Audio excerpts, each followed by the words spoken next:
Over the course of the last several years, I've had the opportunity to speak with a number of police officers from various California police agencies.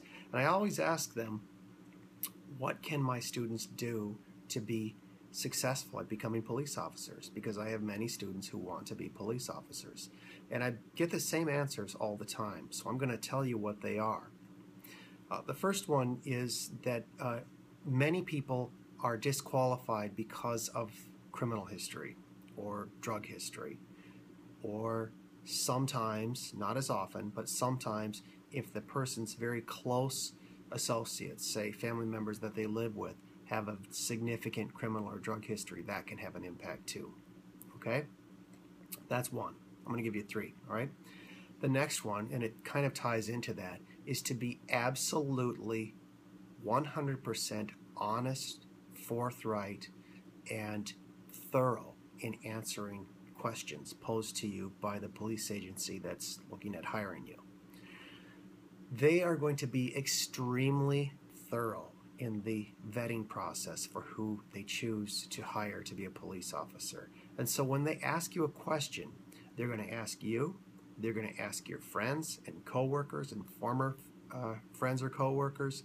They're going to ask if those people know anyone else who can shed more light on the issue.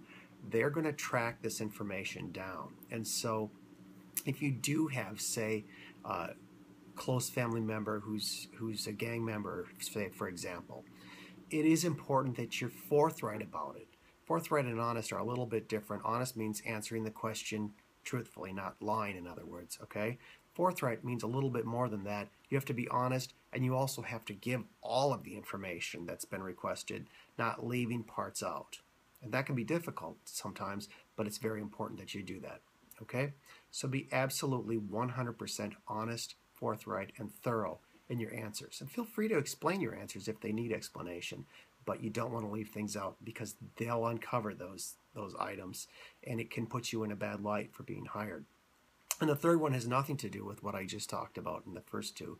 The third one is being able to express yourself, both orally and in writing. So orally means be public speaking.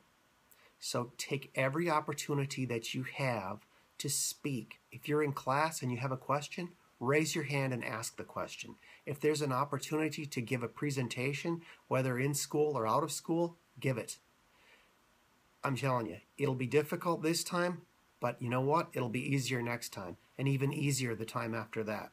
And this is a very important skill that you need for many professions, but policing is one of them. The other part is writing.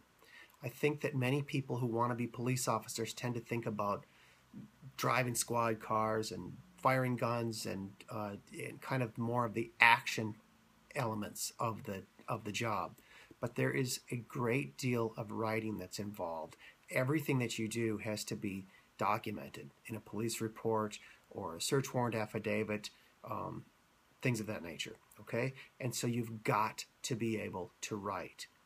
And so one of the gentlemen that I work with regularly from the California Highway Patrol told me, if there's one thing you can do for your students, teach them to write an essay, because they're going to need to know how to do that to make it through the process. So I'm telling you right now, these are three critical items that you've got to have, okay?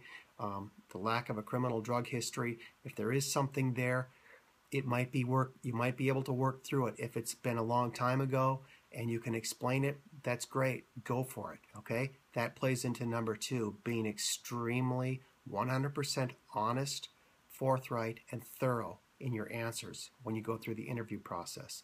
And the third is be able to communicate both orally and in writing. So I hope that's helpful to you.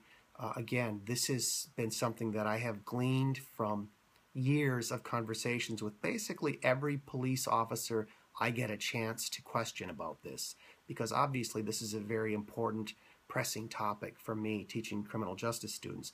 I want them to be able to become criminal justice professionals. These are key tips to making it. Okay? So good luck.